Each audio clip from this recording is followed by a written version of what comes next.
আসসালামু আলাইকুম ওয়া রাহমাতুল্লাহি ওয়া বারাকাতুহু। ইন্নাল হামদালিল্লাহি ওয়াহদা আসসালাতু ওয়াসসালামু মান লা নাবিয়্যা বা'দা।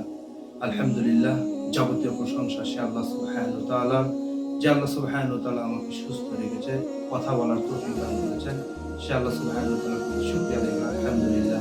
অতঃপর প্রিয় নবী মুহাম্মদুর রাসূলুল্লাহ সাল্লাল্লাহু আলাইহি ওয়াসাল্লাম, আমরা সংক্ষিপ্ত একটা ছোট্ট আলোচনা করব ফজিলত নিয়ে।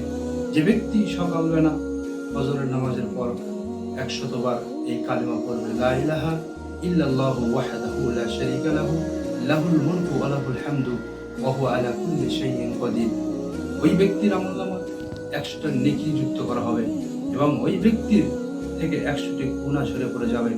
এবং শুধু তাই নয়, ১০টি গোলাম আজাদ করার নেকি আল্লাহ সুবহানাহু ওয়া তাআলা দিয়ে দিবেন।